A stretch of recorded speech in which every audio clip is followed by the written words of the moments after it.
आजच्या राज्यस्तरीय पहिल्या डिजिटल मीडिया पत्रकार संमेलनात आपल्या सगळ्यांचं स्वागत।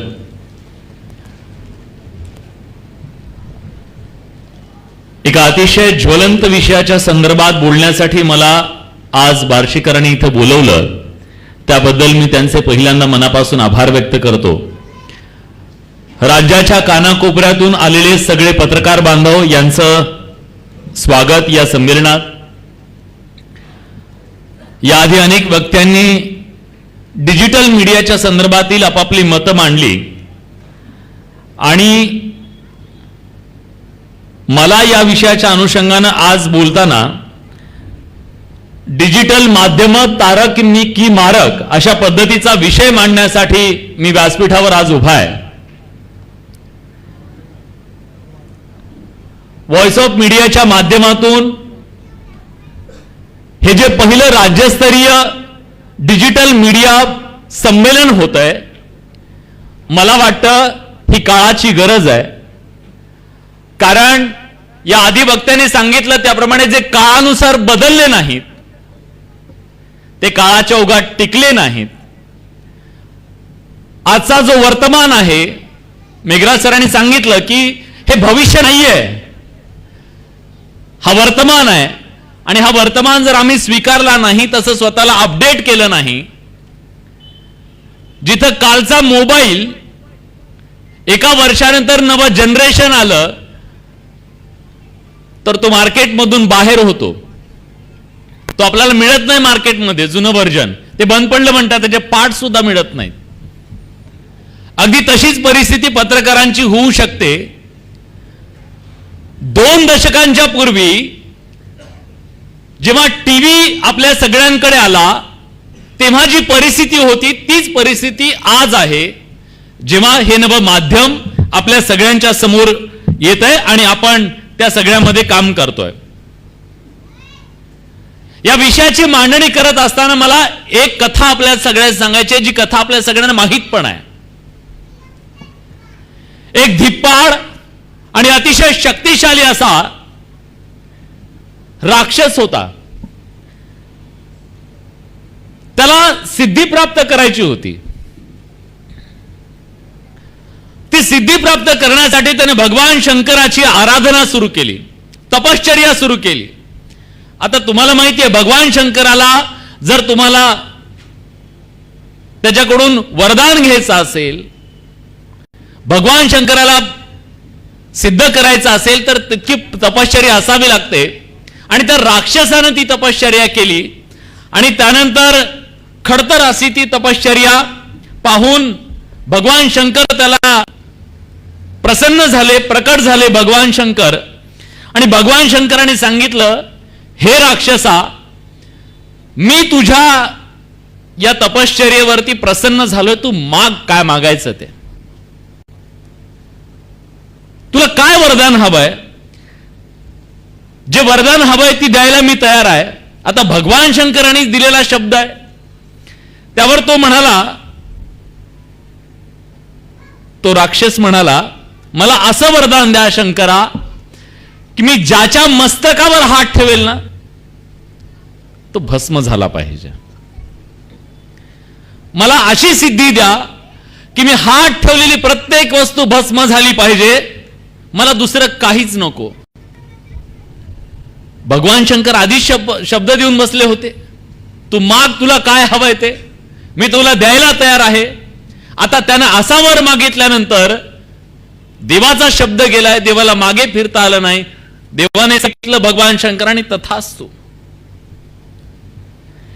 आता देवाला कुठं माहित होतं की ज्याला आपण वरदान दिलंय त्याची मानसिकता काय। आता त्याला वरदान दिल्याच्या नंतर त्याला प्रचंड शक्ती प्राप्त झाली। आता जगात ज्याला शक्ती प्राप्त होईल अशी की तू हात ठेवलेला भस्म, काय शक्ती आली असेल ती, आणि त्या शक्तीच्या बळावरती त्याच्या डोक्यात ती शक्ती गेली। ती शक्ती त्याच्या डोक्यात केल्यानंतर तो दिसेल त्याला भस्म करायला, भस्म करून सुटला, त्याला भस्मासूर असं नाव पडलं। आणि मग त्या भस्मासुरानं एक दिवस ज्याने वरदान दिलं त्या शंकराच्याही डोक्यावर हात ठेवायला तो निघाला, तो भस्मासूर तेव्हा शंकराला कळेना आता काय करू, कारण माझंच वरदान आहे आणि माझ्याच वरदानापासून आता हा मलाच मारायला निघालेला, माझ्याच डोक्यावर हात ठेवायला निघालेला आहे. त्यानंतर भगवान शंकर गेले विष्णूकडे आणि त्यांनी सांगितलं आता तुम्हीच काहीतरी करा. मग अशा वेळी त्या भस्मासुराला वाचवायचं असेल तर काय करायचं, कारण त्याच्याशी तर लढू शकत नाही, कारण वरदान आहे शंकराचं. मग त्यांनी सांगितलं, एक शक्कल लढवली, एक सुंदर अशी मोहिनीचं रूप त्यांनी धारण केलं आणि त्या मोहिनीचं रूप धारण केल्याच्या नंतर त्यांनी शेवटी त्याला स्वतःच्या डोक्यावर हात ठेवायला लावला आणि मग तो भस्म झाला.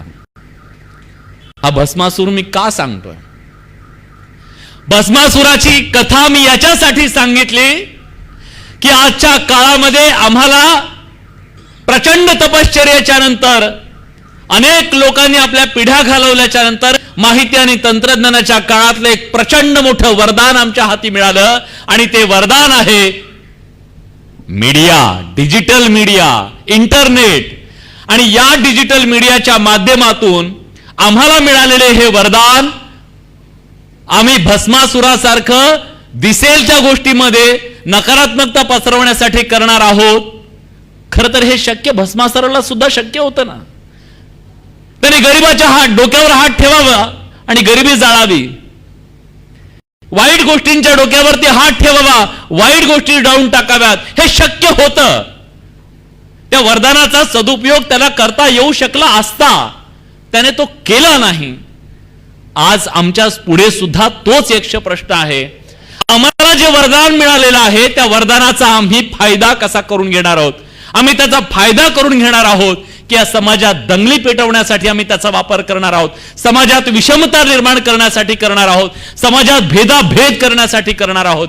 या सगळ्याचा विचार करणं आज गरजेचं आहे. आणि म्हणून मी जेव्हा विषयाची मांडणी करतोय की डिजिटल माध्यम तारक की मारक, तर आम्हाला तारणारे ही माध्यमं बनवायची असते, तर त्याच्यासाठीचं मंथन आज जे इथं व्हॉइस ऑफ मीडियाच्या माध्यमातून होतंय, अशा मंथनातून आम्हाला सकारात्मकता या मीडियाच्या माध्यमातून काय होऊ शकते हे जगाला सांगावं लागेल. आणि म्हणून हा प्रश्न जेव्हा तारक की मारक आहे तेव्हा निश्चितपणे काहीतरी मारक घडतंय, म्हणून व्यासपीठाला आज विषय द्यावा लागतोय. तारक की मारक, मारक काय घडतंय हे मला सांगावं लागेल आणि तारक काय हे सुद्धा सांगावं लागेल. तारक काय? डिजिटल मीडियामुळे आज खऱ्या अर्थानं माध्यमांचं लोकशाहीकरण झालं असं म्हटलं तर वावगं ठरणार नाही. जी माध्यमं भांडवलदारांची मक्तेदारी होती, भांडवलदारांच्या हातात एकवटलेली होती, ती माध्यमं सर्वसामान्य माणसाच्या हातात देण्याचं काम जर कोणी केलं असेल तर ते डिजिटल मीडियाच्या माध्यमातून करण्यात आलेलं आहे. एखादं चॅनल उभं करायचं असेल तर 100 ते 150 कोटी रुपये उभे करावे लागते. सामान्य माणसाला ते शक्य नव्हतं. पण आज डिजिटल मीडियाच्या माध्यमातून खऱ्या अर्थानं सामान्य माणसाला सुद्धा त्याचं चॅनल उभं करता येऊ शकतं, अगदी स्वस्तामध्ये, आणि जगभरात ते पोहोचवता येऊ शकतं. चांगल्या गोष्टी त्याच्यातून उभ्या करू शकतात. स्वतःचा रेव्हेन्यू सुद्धा त्याला उभा करता येऊ शकतं, स्वतःचा एक माध्यम उभं करता येऊ शकतं. हे अतिशय चांगली गोष्ट आहे. सामान्य माणसाला व्यक्त व्हायचं असेल, पर्याय होता कुठे? एक वर्तमानपत्रामध्ये आपण बघितलं वाचकांची पत्र, तिथून त्या सामान्य माणसाला त्याचा आवाज देता येत होता. कधी त्याला लेख देता आला तर संपादकीय असायचं, संपादकीयच्या माध्यमातून संपादकांना वाटलं तर त्या माणसांची तिथं मतं मांडली जायची, ओपेड पेजवरती आपल्याला स्थान असायचं. पण आज तसं नाहीये. मला जे वाटतं, मी माझ्या माध्यमात माझा मालक आहे तिथं, तर मी माझ्या मतांना तिथं आज मांडण्याची मला संधी मिळाली. म्हणून मी म्हणतो की माध्यमांचं लोकशाहीकरण आज खऱ्या अर्थानं झालेलं आहे आणि सोशल मीडियाच्या माध्यमातून आपल्याला ही तारणारी, लोकशाहीला तारणारी ही गोष्ट आपल्याला त्या माध्यमांनी दिलेली आहे. पण ह्याच लोकशाहीकरणाचा आम्ही चुकीच्या अर्थानं भस्मासुराचा सारखा वापर करतोय का, हा प्रश्न केव्हा निर्माण होतो? तेव्हा जेव्हा आमच्या सेन्सची जागा सेन्सेशननं घेतली आहे, आमच्या न्यूजची जागा नॉईसनं घेतली आहे, जेव्हा क्रेडिबिलिटीची जागा किओसनं घेतली आहे, तेव्हा मात्र आम्हाला प्रश्न पडतो ज्या लोकशाहीकरणाच्या बद्दल आम्ही बोललो, माध्यमाने लोकशाहीकरण केलं, तीच माध्यमं आम्ही नीट हाताळू शकलो नाही. म्हणून सेन्सची जागा सेन्सेशननं घेतली, न्यूजची जागा नॉईसनं घेतलेली आहे आणि क्रेडिबिलिटीची जागा आज केऑसनं घेतलेली आहे.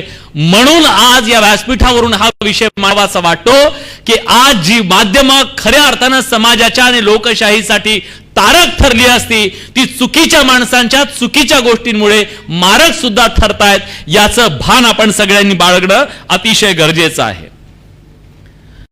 वर्तमानपत्र काही मोजकी होती, त्यानंतर न्यूज चॅनल्स आली, सुरुवातीला दूरदर्शन चॅनल होतं, त्याच्यानंतर काही खासगी चॅनल्स आली, संख्या वाढली. ती संख्या काही 100 मध्ये गेली. जेव्हा आपली माध्यमं आली, सोशल मीडिया आला, तेव्हा ही संख्या लाखो मध्ये गेली. आज करोडो चॅनल्स निर्माण झाली. पण जेव्हा संख्या वाढली तेव्हा मात्र क्वालिटी कॉम्प्रोमाइज झाली. आणि नेहमी असं असतं, क्वांटिटी वाढली की क्वालिटी कॉम्प्रोमाइज होते. आणि तेच झालं. कंटेंट जो आत्मा होता आपल्या पत्रकारितेचा किंवा कुठल्याही माध्यमाचा, तो आत्मा मेलेला आज दिसतोय आपल्याला. आणि ही सगळ्यात मोठी गोष्ट, जर आज माध्यमांच्या समोरचं आव्हान काय असेल, सोशल मीडियाच्या समोरच नाही, टीव्हीच्या समोरचं सगळ्यात मोठं आज आव्हान जर काय असेल, ते आहे क्रेडिबिलिटी, विश्वासार्हता. कारण आजच्या जगामध्ये आपण बघतोय, माहितीच्या या महापुरामध्ये खरं काय आणि खोटं काय हे सामान्य माणसाला कळायला तयार नाहीये. अजेंडे घेऊन बसलेल्या लोकांनी सुद्धा पुन्हा एकदा या माध्यमांचा ताबा घ्यायला सुरुवात केलेली आहे.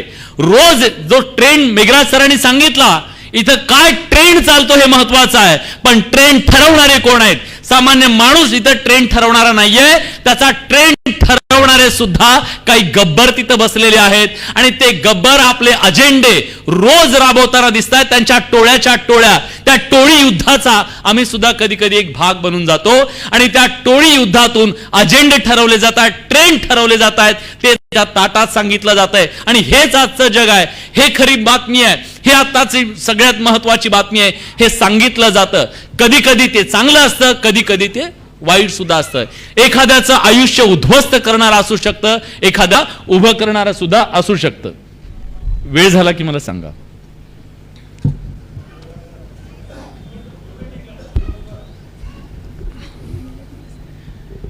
जेव्हा क्वांटिटी आणि क्वालिटीच्या बद्दल बोललो, सर आपल्याला कल्पना आहे, तुम्ही तर भीष्म पितामह आहात मी म्हणतो, आणि मी तोंड देखलं बोलत नाही, खरंच ते आहेत. जेव्हा चॅनेलमध्ये एका बातमीसाठी 8-8 दिवस काम केलं जायचं, 8-8 दिवस. मी स्वतः रिपोर्टाज करायचो, IBN लोकमत चॅनलचं नाव होतं आमच्या, तेव्हा रिपोर्टाज म्हणून आमचा कार्यक्रम होता. एका रिपोर्टाज हाफ एन आवर 20 मिनिटाच्या शो साठी 8 दिवस त्या स्टोरीवर काम करायचो. खोजी पत्रकारिता, शोध पत्रकारिता ज्याला आपण म्हणतो, फील्डवर जाऊन वेगवेगळी मतमतांतर त्याचे कंगोरे जाणून घेऊन आम्ही रिपोर्टाज बनवायचो. गेल्या 6-7 वर्षात जी परिस्थिती बदलली ना, मला सगळ्यात मोठं तर टेन्शन हे होतं, एवढ्या सगळ्यांची भाषणं ऐकल्याच्या नंतर आता जर ब्रेक घेतला नाही तर आपलं काही खरं नाही. त्याचं कारण असं आहे, अहो 30 सेकंदाच्या व्हिडिओचा 5 सेकंदात आम्ही बाजार उठवतो. ते बघायचं की नाही, पहिल्या 5 सेकंदात ठरवतो बघायचं की नाही, चल पुढे, चल पुढे, नेक्स्ट नेक्स्ट. इन्स्टा, आमचं लाईव्ह जेव्हा इन्स्टा झालंय तेव्हा आमच्या बातम्या ज्या 8-8 दिवस होत्या, एका बुलेटिनला 8 ते 10 बातम्या आम्ही सजवायचो, बुलेटिन सजवायचो. आज रतीबाय 100 बातम्यांचा. एका बुलेटिन मध्ये किती बातम्या जातात, तोंडाला फेस येतो, फेस. त्या बातम्या वाचताना 100 बातम्या घालवायच्या, 100. आणि ती बातमी किती असते, एका हेडलाईन ज्या असायच्या ना आधीच्या, त्या हेडलाईन एवढी ती बातमी असते. काय कंटेंट जातो, पण लोकांना काय ट्रेंड, काय लोकांना पटकन हवाय. तुमचं हे नको आहे, तुमच्या उपकारात लाख लाख, तुम्ही इतके मिनिट मला ऐकताय. कारण पेशन्स संपले आपले. आणि हे सगळे पेशन्स संपलेले असताना एक सगळ्यात मोठं जे आव्हान आपल्या सगळ्यांच्या समोर आहे, ते म्हणजे आता या माध्यमांचा जो प्रचंड माहितीचा पूर आलाय, वेगवेगळा, इतकी माणसं, इतकं, या सगळ्यातून खरं काय लोकांना कळायला तयार नाहीये. एक काळ असा होता की एखादी गोष्ट जर व्हायरल झाली तर टीव्हीवरून कळायचं की व्हायरल होणारी ती गोष्ट खोटी आहे. आज उलट झालंय. टीव्हीवरून व्हायरल होणारं काहीतरी सोशल मीडियावर कुणाला तरी सांगावं लागतं ते खोटं आहे. ही ताकद आहे सोशल मीडियाची मला असं वाटतं. कारण ट्रेंड आधी एखादी सोशल मीडियावरची बातमी टीव्हीवर झळकायची, आता खऱ्या अर्थानं सोशल मीडियात काय चाललंय याची दखल आज माध्यमांना, मेनस्ट्रीम मीडियाला सुद्धा घ्यावी लागतेय आणि ह्यांचेच व्हिडिओ तिथले व्हायरल म्हणून दाखवावे लागतात. व्हायरलचे बुलेटिन्स तयार झाले. ही ताकद निश्चित आहे, पण ही ताकद चुकीच्या गोष्टींना सुद्धा वापरली जाते. ती कशी? जेव्हा या सगळ्याच्या बद्दल आपण क्रेडिबिलिटीच्या बद्दल बोलतोय, आपल्याला माहिती आहे की एखादा चॅनल जर आज निर्माण करायचा असेल तर कुठल्याही प्रकारचा या देशामध्ये आज सोशल मीडियासाठी कायदा नाही. तुम्हाला ही गोष्ट माहिती आहे का? कुठलाही कायदा अस्तित्वात नाहीये आज सोशल मीडियासाठी. अनिर्बंध असं हे सगळं सुरू आहे. पण आपल्याला काही नियमावली आहेत, याची तुम्हाला जाणीव आहे की नाही मला माहित नाही. आपल्याला काही नियम या सोशल मीडियाच्या संदर्भात आहेत.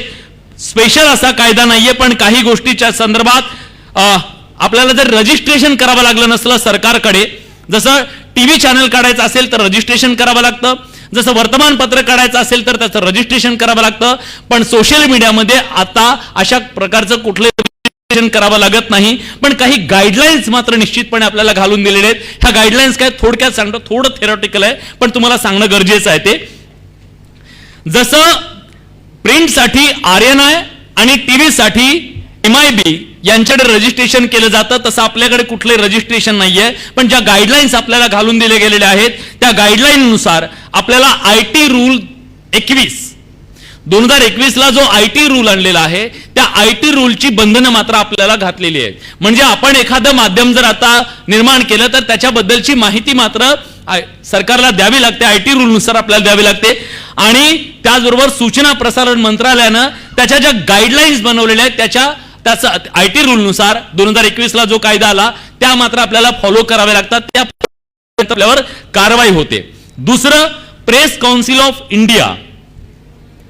प्रेस काउन्सिल ऑफ इंडियाने बातमीदारीच्या संदर्भात जी काही मानदंड तत्व ठरवून दिलेली आहेत त्याचं पालन आपल्याला सोशल मीडियातली ही माध्यमं आपल्याला करावी लागतात. आता ते होतंय की नाही हा भाग वेगळा, पण आपल्याला ते बंधनकारक आहे. तुम्ही जर एखादं चॅनल चालवत असाल, तुम्ही एखादं पोर्टल चालवत असाल तर तुमच्यासाठी ते अतिशय महत्वाचं आहे.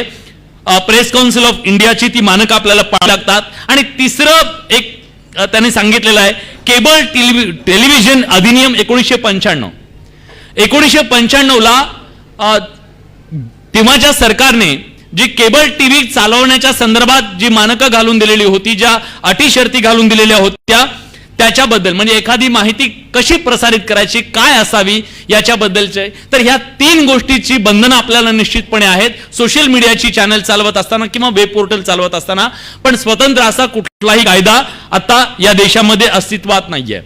पण भविष्यामध्ये ते आणावं लागेल, कारण आता माहितीचा अपप्रचार किंवा अपप्रचार करणारी माहिती खूप मोठ्या प्रमाणात येते आणि सामान्य माणसाला कळत नाहीये खरं काय आहे.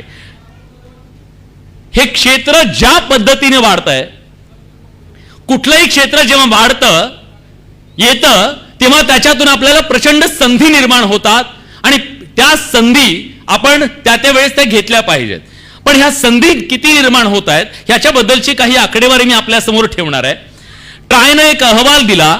ट्रायच्या अहवालानुसार भारतात वार्षिक 28.6% दरानं OTT बाजारपेठेचा सध्या विस्तार होतोय. तर कोविड-19 मुळे न्यूज ऍप वापरणाऱ्यांच्या संख्येमध्ये 41% वाढ झाली आहे. 2020 मध्ये OTT प्लॅटफॉर्म मध्ये झालेली वाढ ही आता 55 ते 60% इतकी झालेली आहे. तर आपल्या देशात ऑनलाईन बातम्याचा जो प्रेक्षक आहे, वाचक आहे, तो 35 पेक्षा कमी वय असलेला आहे. लक्षात घ्या.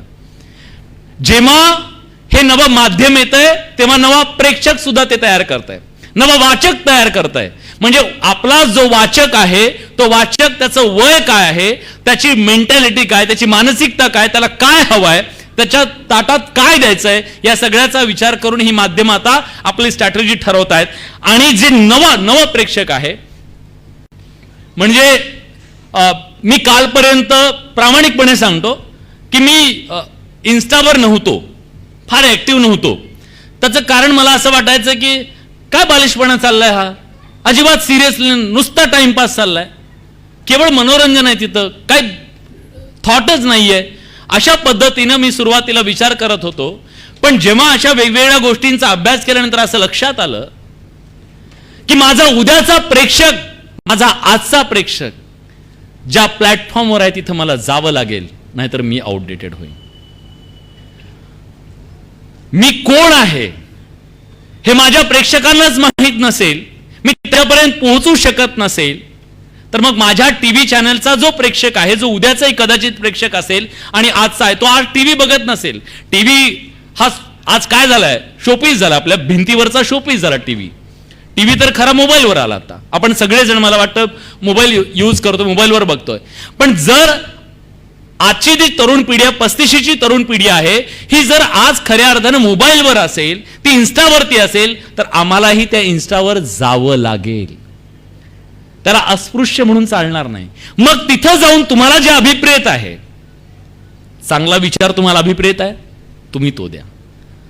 पण त्या प्रेक्षकांपासून तुम्ही फारकत जर घेणार असाल तर ते योग्य नाहीये, हे मला पटलं. म्हणून मी गेल्या काही महिन्यांपासून इन्स्टावरती ऍक्टिव्ह झालेलो आहे. आधी फेसबुक, ट्विटर पेक्षा इन्स्टावर पण आता आपल्याला जावं लागेल.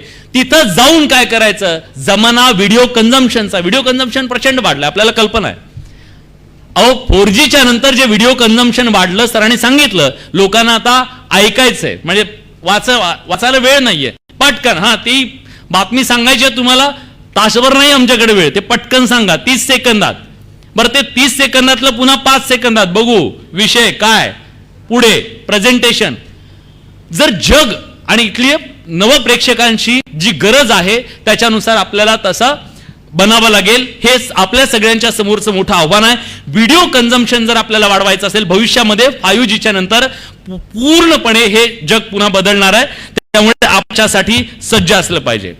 स्वाभाविक आहे की मार्केट काय बनतंय, मला मार्केट बद्दल तुम्हाला सांगायचं आहे की जेव्हा एखादं नवं माध्यम येतंय, थोडंसं मला वाटतं तुम्हाला तांत्रिक वाटेल, पण आपल्या सगळ्यांशी जे व्यवसाय आहे ना आपला, हा व्यवसायाशी संबंधित आहे. म्हणून मी थोडीशी आकडेवारी जास्त सांगतोय माझ्या बोलण्यात, आपल्याला कळावं म्हणून. एक अहवाल काय सांगतोय बघा, युट्यूबनं ऑक्सफर्ड इकॉनॉमिक्स या स्वतंत्र सल्लागार कंपनीचा एक अहवाल प्रकाशित केला. तो अहवाल काय सांगतोय बघा, युट्यूबचा क्रिएटर्स इकोसिस्टीम सध्या प्रचंड एक आर्थिक मूल्य तयार करत आहे. सरांनी जे सांगितलं की कॉन्टेंट जो आहे ना, जो चांगला कॉन्टेंट ज्याच्याकडे आहे त्याला चांगला रेव्हेन्यू मिळतोय. तर तो रेव्हेन्यू किती मिळतोय आणि किती लोक कमवत आहेत हे आपल्याला समजून घेणं गरजेचं आहे. युट्यूब सुमारे आज भारतामध्ये 6,84,000 इतक्या लोकांना पूर्ण वेळ काम देत आहे. मला वाटतं या देशात असा कुठलाही ग्रुप नाहीये, मीडिया हाऊस नाहीये कुठलंही, जे 6,84,000 लोकांना नोकरी देत असेल किंवा त्यांना रोजगार देत असेल. पूर्ण वेळ रोजगार म्हणतो मी, कारण एखाद्या चॅनलमध्ये 200 ते 250 लोक काम करतात. त्यामुळे तुम्ही समजू शकता 6 लाख हे अपग्रेड होणार आहे सगळं. मी संधी बघा, संधी काय आहेत, नुसत्या संधी माणसांच्या नाही आहेत, पैशाच्या आहेत. भारतीय अर्थव्यवस्थेमध्ये 6,800 कोटी 6,800 कोटी रुपयांहून अधिकचं योगदान एकट्या युट्यूबचं आहे. संधी किती आहेत बघा, 1 लाखाहून अधिक फॉलोअर्स, सबस्क्रिप्शन, सदस्य असले. भारतीय युट्यूबची संख्या किती आहे माहिती आहे, 40,000. 6 अंकामध्ये कमाई करणाऱ्या लोकांची संख्या किती आहे, प्रत्येक वर्षी ती 60% वाढतीये. ग्रोथ बघा तुम्ही, वर्तमान नाही भविष्य म्हणतच नाही, वर्तमान कसा चाललाय वर, कसं कॅप्चर केलं जातं हे सगळं. बिफोर 5G आहे, 5G आल्यानंतर हे सगळं चित्र बदलणार आहे आणि AI आल्यानंतर सगळंच बदलणार आहे. AI बद्दल बोलतो मी. आता माध्यमांचा वाढणारा हा विस्तार डोलारा सांभाळण्यासाठी आज सगळ्यात मोठी गरज काय? अहो, हे 6,800 कोटींचं जे सगळं गणित आहे ना, हे आपली माणसं, आपल्यातली माणसं कमवत आहेत. गाव खेड्यामध्ये बसलेलं एक युट्यूबवर चॅनल चालवून ती सगळी कमाई करतोय. आम्हाला त्याच्यासाठी सज्ज व्हावं लागेल. मग नाहीये काय आज मार्केटमध्ये? सर म्हणताय तसं कुशल मनुष्यबळ नाहीये. विहीर आहे, विहिरीतलं पाणी घेणारी माणसं नाहीयेत. दिसतंय फक्त पाणी, बघणारी आहेत. पाणी उपोषणारी माणसं नाहीयेत. आपल्याला उपोषणारं बनायचं, लक्षात घ्या. मग इतकी मोठी बाजारपेठ आहे, ही बाजारपेठ कशी विस्तारते आणि अपग्रेडेशन कसं होतं? तुम्हाला एक छोटंसं उदाहरण देतो. भारतातला एक मोठा ग्रुप आहे, मीडिया हाऊस आहे. त्यांनी त्यांचे काही चॅनल्स आता बंद केलेत आणि त्यांचे वेबसाईट सुरू केलेत. वर्तमानपत्रांचे सर्क्युलेशन्स आता बोटावर मोजणे इतके राहिलेले आहेत. संदीपजी, तुम्हाला माहिती आहे, आता फक्त नावाला वर्तमानपत्र छापली जातात, कारण कोरोनाच्या काळानंतर त्यांची परिस्थिती अतिशय दयनीय आहे. पण अशा दयनीय परिस्थितीमध्ये त्यांना नवं माध्यम, नवी संधी, ज्या आधी फक्त बॅकअप असावा म्हणून एखादं चॅनल असायचं किंवा त्यांचं युट्यूब असायचं किंवा वेबसाईट असायची, आता बॅकअप नाहीये, पर्याय तोच, तेच मेन स्ट्रीम झालंय. लक्षात घ्या. आज सर साक्षीदार आहेत. त्यांच्या चॅनलमध्ये किती, आमच्या चॅनलमध्ये आज माणसांची रिक्रुटमेंट नाहीये. रिक्रुटमेंट आहे वेबसाईट आणि वेब पोर्टलमध्ये, डिजिटलमध्ये. टीव्ही चॅनलमध्ये 15 वर्ष काम करणारा पत्रकार आणि डिजिटलमध्ये चांगलं काम करणारा 5 वर्ष अनुभव असलेला पत्रकार, पगार दोघांचा सारखा आहे. कारण रेव्हेन्यू जनरेशन आता शिफ्ट झालं. जो रेव्हेन्यूचं मॉडेल होतं आजपर्यंत, रेव्हेन्यूचं मॉडेल आजपर्यंत नव्हतं, पण हळूहळू ते येत आहे. पण माझं एक म्हणणं आहे सर, कदाचित तुम्हाला पटेल, पण दुर्दैव आहे, या डिजिटल मीडियाच्या माध्यमामध्ये आपल्या सगळ्यांना गुलाम म्हणून ह्या मल्टीनॅशनल कंपन्या वापरत आहेत, असं माझं ठाम मत आहे. कोणाला पटो अथवा न पटो. त्याचं कारण सांगतो मी. आफ्रिकेतले गुलाम हे युरोपीय राष्ट्र घेऊन जायचे, तुम्हाला माहित आहे ना, कामं करायला. ते त्यांच्याकडून अगदी छोटा मोबदला द्यायचे आणि त्यांच्याकडून प्रचंड काम करून घ्यायचे. आजच्या या सोशल मीडियाच्या जमान्यामध्ये ह्या ज्या गुगल, युट्यूब, ह्या सगळ्या ज्या कंपन्या आहेत ना, ह्या आपल्याकडे एखाद्या गुलामासारखं काम करून घेत आहेत असं मला वाटतं. त्याचं कारण आहे, कदाचित शब्द तुम्हाला खटकेल गुलाम, पण मी गुलामच म्हणतो. त्याचं कारण असं आहे, ते ज्या रेशो मध्ये पैसा कमवत आहेत ना, 4-2 शीतं टाकतायत. ते भूत शांत करण्यासाठी शीतं टाकतात ना, तसं असं फेकतायत फक्त आपल्याला. आपल्याला वाटतं मी $200 कमवतोय, मी $100 कमवतोय, पण त्यांचा रेशो बघा तुम्ही, त्यांचा प्रॉफिट रेशो काय? त्यांना प्रॉफिट रेशो म्हणतात. आणि ते करतायत काय? कंटेंट जनरेशनचं काम आमची पोरं करतायत, आपण करतोय. त्यांचा धंदा काय? त्यांनी काय निर्माण केले, वस्तू निर्माण केली आहे? त्यांचं काम काय? इन्फॉर्मेशन फक्त पास करायची आहे. ते फक्त माध्यम आहेत. प्रिंटिंगचा सुद्धा खर्च नाहीये. इंटरनेट आपणच, त्याचे बिल आपण भरायचं, इंटरनेटचं सगळं आपलंच आहे. ग्राहक इंटरनेटचे पैसे भरतोय, आपण माणसं ठेवतोय, माणसं ठेवून त्यांना कंटेंट जनरेशनला लावतोय. दिवसभर कंटेंट जनरेट करतात. सरांना माहित आहे, डेडलाईन असते, एवढी डेडलाईन, एवढ्या बातम्या मारल्याच पाहिजेत. आपली माणसं त्यांच्या कंपन्या मोठ्या करण्यासाठी दिवस रात्र मेहनत करतायत. आपले युट्यूबवर दिवस रात्र मेहनत करतायत, कंटेंट जनरेशन करायचं, मला आज हा विषय घ्यायचा, मला ट्रेंडिंग राहायचंय. पण आपल्याला किती मिळतंय त्याचा मोबदला? आपल्या जीवावर ते किती मोठे होत आहेत आणि त्याच्या परतावा आपल्याला किती मिळतोय, याचा कधीतरी साकल्यानं विचार होणं गरजेचं आहे. हा विचार झाला. कुठे झाला? ऑस्ट्रेलियात झाला. बरोबर सर?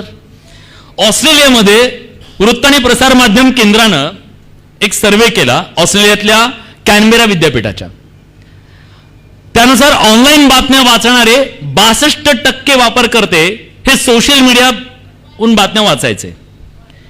ईमेल, न्यूज लेटर्स आणि मोबाईल अलर्ट या प्रत्यक्ष पद्धतींचा वापर सुद्धा काही लोक करायचे. आणि भारतात आज 18% वापरकर्ते ऑनलाईन बातम्या वाचण्यासाठी प्रकाशकाच्या वेब पेजचा म्हणजे डायरेक्ट वेबसाईटवर जाऊन, डायरेक्ट वेबसाईट समजा news18lokmat.com, abpmaza.com ह्या वेबसाईटवर जाऊन डायरेक्ट बघणं. आणि फेसबुकवर तुम्हाला येतं, ट्विटरवर येतं, युट्यूबवर येतं. ह्या माध्यमातून बघणाऱ्यांची संख्या ही प्रचंड आहे, तुलनेत डायरेक्ट जाणार आहे, म्हणून रेव्हेन्यू त्यांना मिळत नाहीये. बरोबर आहे सर? रेव्हेन्यू तुम्हाला व्हाया युट्यूब येतोय, व्हाया गुगल येतोय. डायरेक्टली जर वेबसाईटवर गेली लोक तर डायरेक्ट त्यांना रेव्हेन्यू येईल, पण तसं होत नाहीये. त्यामुळे केवळ 18% लोक डायरेक्ट जात आहेत, बाकीचे लोक मात्र जात आहेत फेसबुक. 75% लोक वापर करते फेसबुकचा वापर करतायत आणि 82% वापर करते हे व्हॉट्सअपचा वापर करतायत. म्हणजे आपल्याला पूर्णपणे अवलंबून कोणावर राहावं लागलंय, म्हणजे मीडिया हाऊसेसना सुद्धा या मल्टीनॅशनल कंपन्यांवरती. त्यामुळे आज देशात सुद्धा आपल्याला आपलं गुगल आणावं लागेल सर. आणि जे ऑस्ट्रेलियानं केलं ना ते आपल्याला करावं लागेल. ऑस्ट्रेलियानं काय केलं ते सांगतो.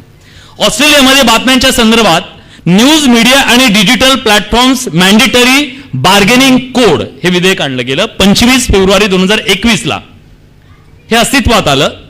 त्यानंतर ऑस्ट्रेलियाचा वृत्त माध्यम व्यवसाय म्हणजे तिथले जे मीडिया हाऊसेस होते त्या मीडिया हाऊसेसला शीत टाकायचे नाहीत गुगलने आणि युट्यूबने आणि व्हॉट्सअप ह्या सगळ्यांनी, फेसबुकने वगैरे.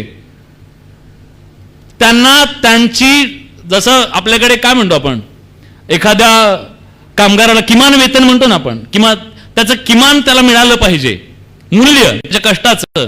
तर तशा प्रकारचा कायदा त्यांनी केला तिथल्या ऑस्ट्रेलियाच्या सरकारने आणि त्या कायद्याच्या नुसार त्यांना बंधनकारक केलं. आणि दुसरं, उद्या जर काही चूक झाली, बातमी चुकीची गेली आणि नुकसान झालं किंवा त्यातले काही कायदेशीर अडथळे आले तर लवादाकडे दाद मागण्याची सुद्धा त्यांनी व्यवस्था केली कायद्यानुसार. म्हणजे मीडिया हाऊसेसची जी एक प्रकारची पिळवणूक केली जाते, पिळवणूकच म्हणतो मी, गुलामीचं हे काय. आधी ईस्ट इंडिया कंपनी आली होती, आता हे आले, दुसरं काय. आणि ते ठरवतात आपण काय टाकायचं आणि काय नाही. ते खरं तर जे मी आधी म्हणाल लोकशाहीकरण झालंय त्याला सुद्धा पुन्हा आवडण्याचा प्रयत्न सुरूच आहे. तो त्याच्याबद्दल वेगळं बोलू, आपल्या देशात वेगळी चर्चा होईल ते. पण सध्या जी गुंतवणूक वाढलेली आहे ज्या मीडिया हाऊसेसची, ती सगळी गुंतवणूक आता वर्तमानपत्रातून आणि न्यूज चॅनलमधून शिफ्ट सोशल मीडियाकडे होते. म्हणजे मोठमोठी माध्यमं सुद्धा आता खऱ्या अर्थानं इकडे वळलेली आहेत. त्यामुळे सर म्हणाले इंडिव्हिज्युअल लोकांना सुद्धा एक खूप मोठं साधन आहे. या देशामध्ये ज्यांच्याकडे खऱ्या अर्थानं कॉन्टेंट देण्याची तयारी आहे ना, आणि ते खऱ्या अर्थानं कॉन्टेंट देत आहेत, ते यशस्वी ठरलेले दिसत आहेत. आज ते सुद्धा लाखोंमध्ये कमवत आहेत. खरं तर अजून त्यांनी कमवायला पाहिजे, पण त्यांना ते मिळत नाहीये. तर त्यांनी एक संधी म्हणून या सगळ्याकडे बघितलं पाहिजे. ग्रामीण भागामध्ये तुम्ही शेतीचं ऍप काढा, शेतीच्या माध्यमातून लोकांपर्यंत तुम्ही ते पोहोचवा, तुम्हाला त्याच्यातून रेव्हेन्यू जनरेशन होऊ शकतं. कुठल्याही प्रकारचे छोटे छोटे व्हिडिओ बनवून आता युट्यूबने पण शॉर्ट व्हिडिओच्या माध्यमातून ते सुद्धा उतरलेले आहेत, फेसबुक उतरलेलं आहे. पण या सगळ्यामध्ये आपल्याला एक काळजी घ्यावी लागणार आहे. तुम्ही चॅनल काढलं म्हणजे लोक तुम्हाला स्वीकारतील, सबस्क्रिप्शन होईल असं नाहीये. सगळ्यात मोठी गोष्ट आपल्याला जर इथे यशस्वी व्हायचं असेल तर त्याच्यासाठी आपल्याला काळजी घ्यावी लागणार आहे ती एका गोष्टीची, आणि ती आहे क्रेडिबिलिटी जो कॉन्टेंट मधून आपल्याला मिळणार आहे. फेक बातम्या देणाऱ्यांचं सर म्हणाले तसं त्यांचं रँकिंग कमी केलं जाईल. मी तर असं म्हणतो की फेक न्यूज देणाऱ्यांवरती पूर्ण बॅन घातला पाहिजे. कारण मी एक उदाहरण सांगतो. आज प्रचंड मोठा भ्रष्टाचार सुरू आहे, भ्रष्टाचार, माहितीचा भ्रष्टाचार सुरू आहे.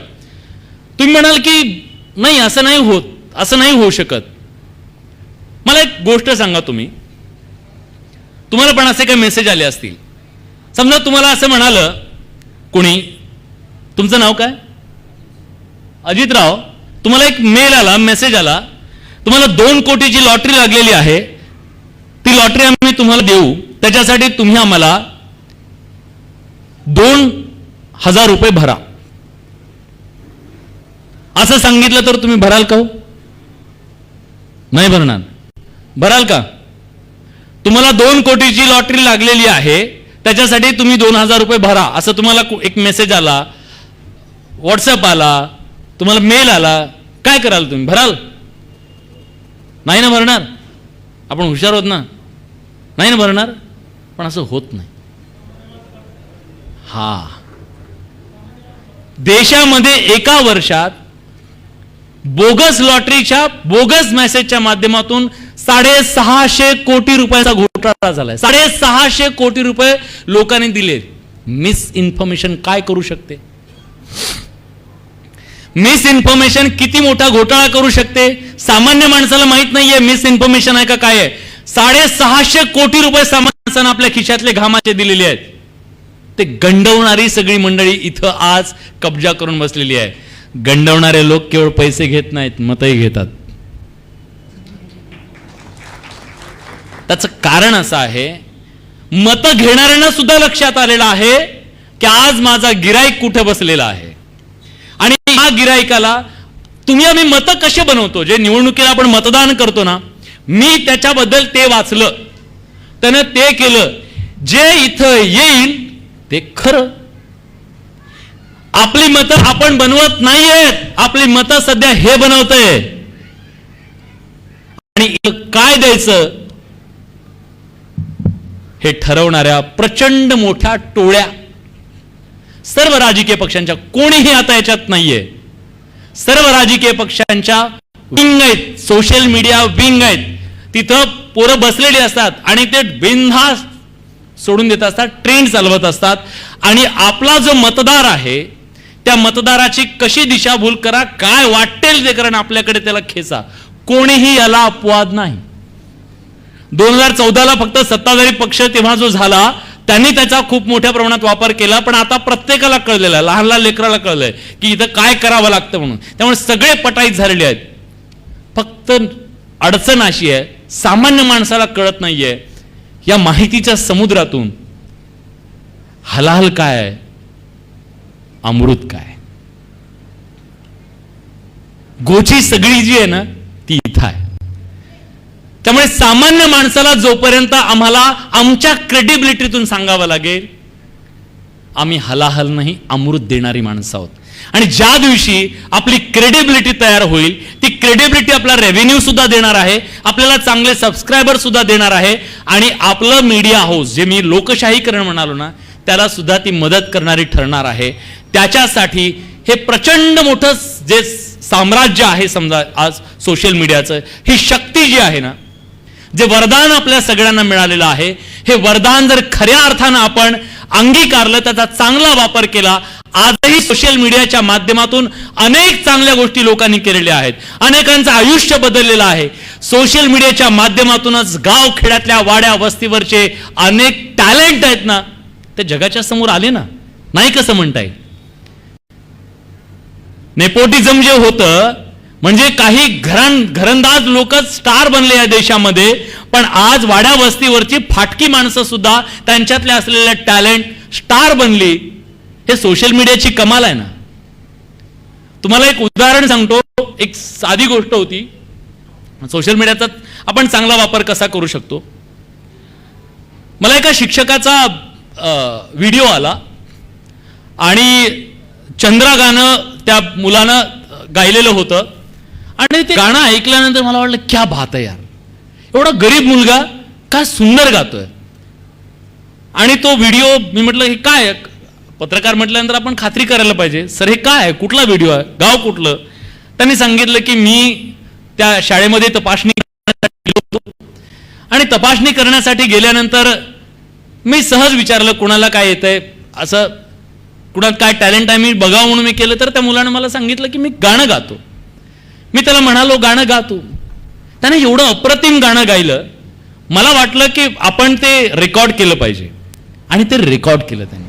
तो गणवेशातला साधा मुलगा, त्याचं ते रेकॉर्ड केलं आणि ते रेकॉर्ड केलेलं त्याने रेकॉर्ड करून पाठवलं. आणि त्यांनी मला विनंती केली, सर तुमचे एवढे सगळे फॉलोअर्स आहेत सोशल मीडियावर, तुम्ही जर हे टाकलं तर हे खूप लोकांपर्यंत पोहोचेल आणि लोकांना आवडेल. ते ऐकल्या क्षणी मला सुद्धा ते आवडलं आणि मला वाटलं की नाही हे लोकांपर्यंत गेलं पाहिजे.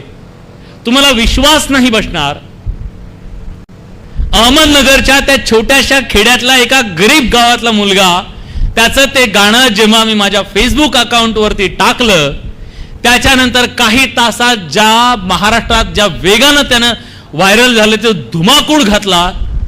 अवघ्या 4 दिवसामध्ये 7 लाख व्ह्यूज होते आणि माझ्या त्या पोस्टवरती अजय अतुलनी येऊन सांगितलं की मला त्यांचा कॉन्टॅक्ट नंबर हवा आहे. आणि तो पोरगा त्याच्यानंतर शाहिरांच्या आत्ता सिनेमा जो आला केदार शिंदेचा, त्या सिनेमामध्ये त्याला पहिला ब्रेक मिळाला.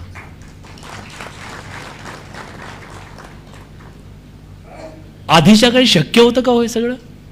सोशल मीडिया जर नसता समजा, तो पोरगा कधी मुंबईतल्या त्या स्टुडिओत पोहोचू शकला असता का?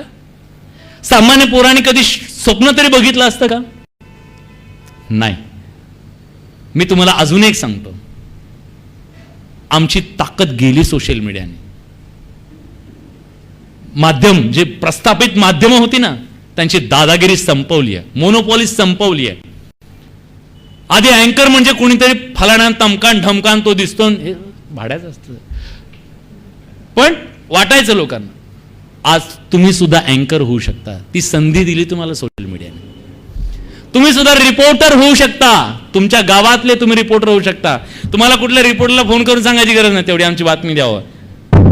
नाणं खणखणीत असेल ना, कुठल्या चॅनेल आणि यांच्याकडे जायची गरज नाही. टाका व्हिडिओ, फक्त तो व्यवस्थित असला पाहिजे, मिस इन्फॉर्मेशन नसली पाहिजे, समाजात ते निर्माण करणार नसला पाहिजे. अहो तुमचं चॅनेल व्हिडिओ घेऊन हे मेनस्ट्रीम मीडियावाले चालवतील.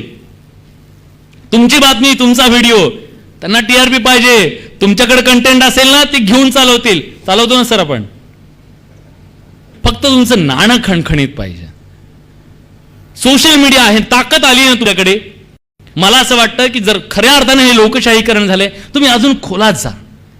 आता आमचं संपलंय, आम्ही खोलात बिलात नाही जात. आता आमचं दळण चालू आहे. 100, 200. पुढच्या काही काळात मला वाटतं की आम्ही बोलायचंच कसं, म्हणजे आता किती बातम्या सांगणार आहे? 1000 सांगा म्हणतील फक्त.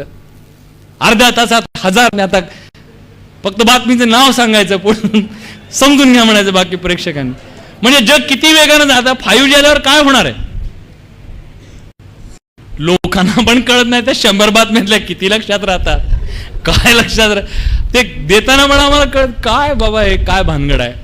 तर हे सगळं असं आहे. पण बदलतं माध्यम आहे, पर्याय नाहीये. तुम्हाला चिंता असते सगळ्या गोष्टींची, ते वेब पोर्टलवाले त्या सेक्सी बातम्या का टाकतात? तुम्हाला प्रश्न पडतो, मलाही पडतो. हे व्यवसायासाठी सर मला त्या बाबतीत वाटतं की निर्बंध आले पाहिजे. म्हणजे अनिर्बंध कुठलीही गोष्ट ना योग्य नाही.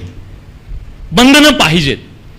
याचा अर्थ सेन्सॉरशिप सरकारची वगैरे नाही. पण जसं वर्तमानपत्रामध्ये नीती नियम काही पाळले ना आपण सगळ्यांनी. वर्तमानपत्रात बातमीदारी, मी तर प्रिंटमध्ये सुरुवातीची काही वर्ष काम केली, 4 वर्ष काम केली. घासायची हो माणसं. आमचे जे वरिष्ठ उपसंपादक असायचे ना, मंगेश विश्वासराव सर होते,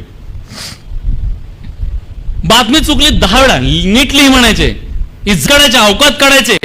काय शिकलात तुम्ही म्हणायचे, 4 वेळी तुम्हाला लिहिता येत नाही का? अहो घासून घेतलं होत्या माणसांनी, असं घासणच गेलं. आशे यायला लागले. म्हणजे नवीन सर अगदी वस्तुस्थिती आहे. चिंचोलकर सर कुठे गेले? तुम्हाला माहित असेल काय मटेरियल आहे मार्केटमध्ये. कच्चा माल जो आहे ना सर, प्रॉब्लेम आहे. आणि त्यामुळे मग हे सगळं प्रेझेंटेशन, मग अँकरला मनाने 2 गोष्टी बोलता येत नाहीत. समोर असेल तरच बोलणार, नाहीतर बोलणार नाही, जमणार नाही. मग हे का होतंय असं? कुशल मनुष्यबळ आज आपल्याकडे कमी आहे. पण एक गोष्ट सांगतो, कधी खेद बाळगू नका की तुम्हाला मुंबईला जाता आलं नाही, पुण्याला जाता आलं नाही, तुम्हाला ते मोठी माध्यम मिळालं नाहीत. अजिबात खेद बाळगू नका. 5Gच्या नंतर त्यांचं सगळं गायब होणार आहे. वस्तुस्थिती आहे. 5Gच्या नंतर, AI जनरेशनच्या नंतर मला प्रश्न पडलाय, एआयचा अँकर जर आला,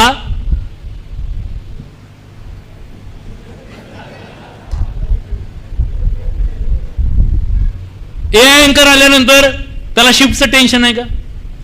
त्याला मॉर्निंग लावा, सेकंड लावा, नाईट लावा, हजर. ते म्हणत नाही लोकल बंद पडली, आज काही येणं होत नाही, त्याला सर्दी, पडसं, खोकला काहीच नाही. आहे का त्याला? काय सोयरे आले, धैर्य आले, काही नाही त्याला. उठून घ्या. बरं त्याला पोट सुटलंय म्हणावं, तसलं काही नाही. नाक वाकडा, काहीच नाही, म्हणेल तसं घडवा त्याला. शाहरुख खान सारखा बनवा की त्याला. त्याचा आवाज जरा वेगळा, आवाज अमिताभ बच्चनचा गाणं आवाज. आता असा एआय आल्यानंतर त्या एआय समोर सुद्धा विलास बडेला टिकून राहावं लागेल का नाही? जर टिकून राहावं लागेल तर मला तशा स्किल शिकाव्या लागतील, तरच मी टिकून राहीन. नाहीतरी तर किती ओणके गेले तर काय किती झाले, काय राहिले का? आणि सगळ्यात मोठा धोका, मारक गोष्ट आपल्यासाठी काय असणार मित्रांनो सांगू? वय. सरकारी कर्मचाऱ्याचा निवृत्ती वय किती आहे? 58. केंद्राचं किती आहे? 60. अँकरचं किती आहे? 40, 45. आणि 35 पोट आलं, फिट नाही तर होत घरी, रिटायर. प्रामाणिकपणे मी तुम्हाला एक गोष्ट सांगतो, महिलांचं आज न्यूज चॅनल मधले महिलांचं जे अँकरिंग आहे स्वाभाविक आहे. ते आता ज्या पद्धतीनं आहे, त्यांना 60 वर्षापर्यंत नाही ना, तरुण चेहरा पाहिजे. बरोबर आहे. आता हे उगा काढून मिळून तरुण म्हणून की ढकलतो, जोपर्यंत ढकलणं शक्य आहे तोपर्यंत ढकलायचं आहे. कारण उद्या तुम्ही बोर होणार आहात. तुम्ही बोर होणार आहात ना, किती वर्ष एकच चेहरा बघू, तुम्ही म्हणणार आहात. मग आता आम्हाला मागचं शिकावं लागेल, ऑलराऊंडर व्हावं लागेल. केवळ मी अँकर आहे, मला ढकला किती दिवस म्हणून जमणार नाही. मला सगळं करता आलं तर मी टिकून राहील, नाही तर हडप्पा मोहनच्या जवळ गेले हो, आपण कोण?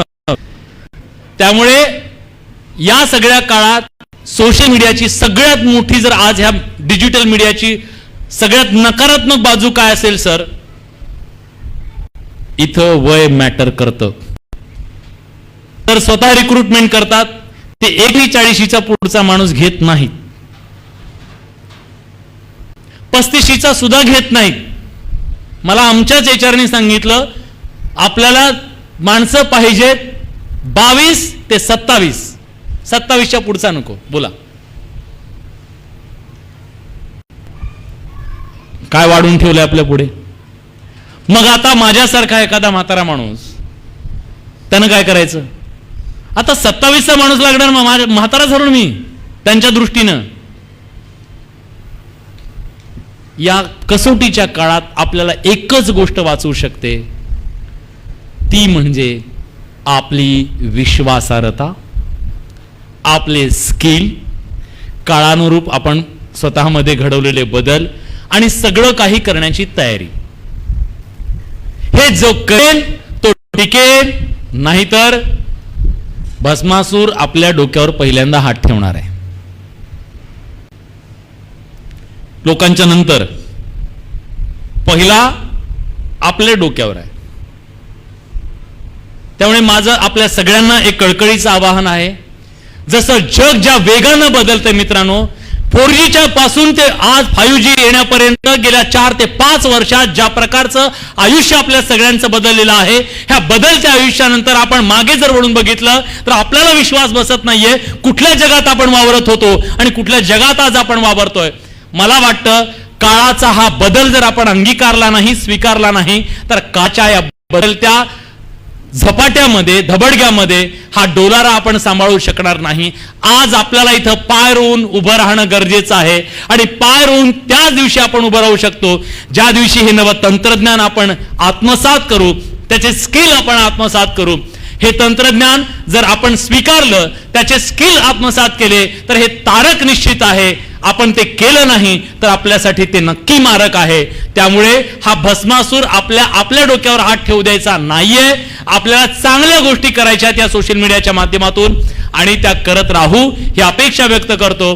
आणि आज या व्यासपीठावरून मला हा विषय मांडण्याची संधी मिळाली, त्याबद्दल मी आपल्या सगळ्यांचे मनापासून आभार व्यक्त करतो. कदाचित जेवल्याच्या नंतर इतकं सगळं हजम करणं कठीण होतच, तरीही आपण ते हजम केलं, त्याबद्दल मी आपल्या सगळ्यांचे मनापासून आभार व्यक्त करतो. बऱ्याच आकडे होती, ते सांगणं गरजेचं होतं, त्यामुळे थोडंसं बोर झालं असेल तुम्हाला, त्याच्याबद्दलही क्षमस्व. पण आज मी पुन्हा एकदा व्हॉइस ऑफ मीडियाचे आमचे अध्यक्ष संदीप काळे सरांचे मनापासून आभार व्यक्त करतो की आज महाराष्ट्राच्या पत्रकारितेच्या माध्यमातून या पत्रकारांना अपग्रेड करण्यासाठी ज्या वेगवेगळ्या माध्यमातून मंथनाचं सत्र सुरू झालेलं आहे. कधी बीड असतं, कधी कळंब असतं, कधी लातूर असतं, कधी बार्शी आहे, कधी बुलढाणा आहे, या वेगवेगळ्या ठिकाणी कोकणात आहे. हे मंथन सध्या सुरू आहे आणि आमच्या पत्रकारांना ताकद कशी मिळेल, तो या प्रवाहामध्ये टिकून कसा राहील, याच्यासाठी आज व्हॉइस ऑफ मीडिया ज्या पद्धतीनं काम करत आहे, मला वाटत कुठली संस्था संघटना अशा पद्धतीनं काम करत असेल, ही काळाची गरज आहे. काळाची गरज ओळखून आपण सगळ्यांनी पुढे मार्गक्रम करत राहू. पुन्हा एकदा बार्शीच्या संपूर्ण टीमचं मी मनापासून कौतुक करतो, धन्यवाद देतो की त्यांनी माझ्यासारख्या टीव्ही मध्ये काम करणाऱ्या माणसाला डिजिटलवर बोलायला बोलवलं. सर, काळाची पावलं मी ओळखली आहेत, कशी सांगतो. मी इंस्टावर गेलोय, इंस्टावर व्हिडिओ करत असतो मोटिवेशनचे, फेसबुकवर तर आहेच, पण मी सोशल मीडियावरती अँकर जरी टीव्ही असलो, सोशल मीडियावरती माझा स्वतःचा मी शो सुरू केलाय, सूत्रांची माहिती. आणि माझ्या प्रत्येक शोला माझ्या मायबाप प्रेक्षकांनी मिलियन्स मध्ये व्ह्यूज देऊन जे प्रेम दिलेलं आहे, त्याच्याबद्दल सुद्धा मी मनापासून. कन्सेप्ट एवढाच आहे, जुना काहीतरी एखादा राजकीय किस्सा असतो, 3 मिनिटांमध्ये तू किस्सा सांगतो आणि पुढे जातो. त्याची खातर जमा करून कुठेही असं कुठली ही बाजू किंवा ती बाजू नाही. सध्या बाजूंनी खूप आम्हाला पांगळ करून टाकलेलं आहे, कारण आधे इधर जाओ पीछे कोई नाही आहे. पत्रकारांचं तसं झालंय दुर्दैवानं. आपण आपलं समोर चालत राहू. पण तुम्हा सगळ्यांना या मीडियाच्या माध्यमातून चांगलं करिअर, खूप डॉलरमध्ये पैसे मिळो, त्याच्यासाठी तुम्हाला शक्ती मिळो, ते स्किल मिळो, याच्यासाठी खूप साऱ्या शुभेच्छा देतो. आणि पुन्हा एकदा बार्शीकरांचे, सगळ्या पत्रकार बांधवांचे आणि माझ्या व्हॉइस ऑफ मीडिया या संघटनेचे मी मनापासून आभार व्यक्त करतो आणि आपल्या सगळ्यांची रजा घेतो. जय हिंद, जय महाराष्ट्र.